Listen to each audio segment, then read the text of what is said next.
கொண்டிருக்கோம், இன்னும் இறுதி நாளின் மீது நாங்கள் ஈமான் கொண்டிருக்கோம் என்பதாக அவங்க சொல்லுவாங்க. வமாஹும் பிமுஃமினீன். ஆனால் அவர்கள் உண்மையான ஈமான் கொண்டவர்கள் இல்லை என்பதாக எல்லாம் வல்ல இறைவன் அவர்களை பற்றி சொல்றான். இப்படிப்பட்ட மனிதர்கள் இருப்பாங்க. அவர்களிடத்துல வார்த்தை அளவுலையும் பேச்சு அளவுலையும் என்ன செய்யப்படும்? இஸ்லாம் வெளிப்படும். வார்த்தை அளவுலும் பேச்சு அளவுலும் தான் இஸ்லாம் வெளிப்படும், ஷரியத் வெளிப்படும். ஆனா செயல் அளவுல அவருடைய வாழ்க்கையில அவருடைய செயல்பாடுகள்ல ஷரியத் இருக்காது, மார்க்கம் இருக்காது, இஸ்லாம் இருக்காது. இப்படிப்பட்ட நபர்களை தான் அல்லாஹ் சொல்றான், மனிதர்களில் இப்படியும் சிலர் இருக்கிறாங்க. அந்த மாதிரி நோன்பு இருந்துடக்கூடாது. எந்த மனிதர்களை அல்லாஹ் ஈமான் கொண்ட விஷயத்துல இவ்வளவு பலகீனமானவர்களாக அல்லாஹ் சொல்றானோ அவர்கள் ஈமான் கொண்டிருப்பான், ஈமான் கொண்டிருக்கிறேன் என்பதாக சொல்லுவாங்க, மறுமை நாளை நம்பியிருக்கேன் என்பதாக சொல்லுவாங்க. ஆனா வமாஹும் பிமுஃமினீன், அவர்கள் உண்மையான ஈமான் கொண்டவர்கள் இல்லை என்பதாக அல்லாஹ் யார சொல்றானோ அந்த நிலை உடையவர்களாக நாம மாறிடக்கூடாது.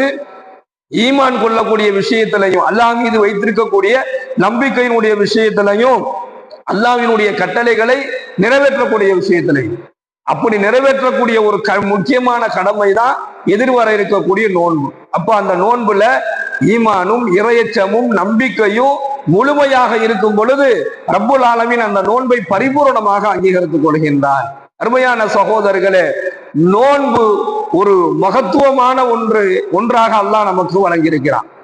எந்த அளவுக்கு அந்த நோன்பு நமக்கு பிரயோஜனமுடையதாக மாறும் அப்படின்னு சொன்னா, எந்த அளவுக்கு அந்த நோன்பு அல்லாஹ்விடத்துல நமக்கு ஒரு பெரிய ஒரு சிறந்த அந்தஸ்தை பெற்று தரும் அப்படின்னு சொன்னா, அந்த நோன்பாளியினுடைய சுமைகளை அல்லாஹ் நீக்கிறான்.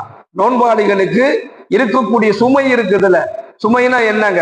பொருளாதார நெருக்கடியாக சுமை இருக்கலாம், நோய் ரீதியான சுமை இருக்கலாம், குடும்ப ரீதியான பிரச்சனைகளின் மூலமாக சுமைகள் இருக்கலாம், வருமானத்துல குறைபாடுகளால் ஒரு பெரிய சுமை இருக்கலாம், பொருளாதாரத்துல பிரச்சனைகள் இருக்கின்ற காரணத்தினால் சுமைகள் இருக்கலாமே.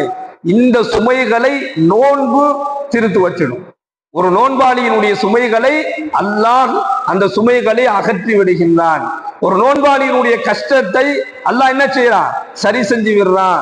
அவருடைய பிரார்த்தனை அங்கீகரிக்கப்படுது. எது வரைக்கும்? அவர் நோன்பு திறக்கின்ற வரையிலும் என்ன செய்யப்படும்?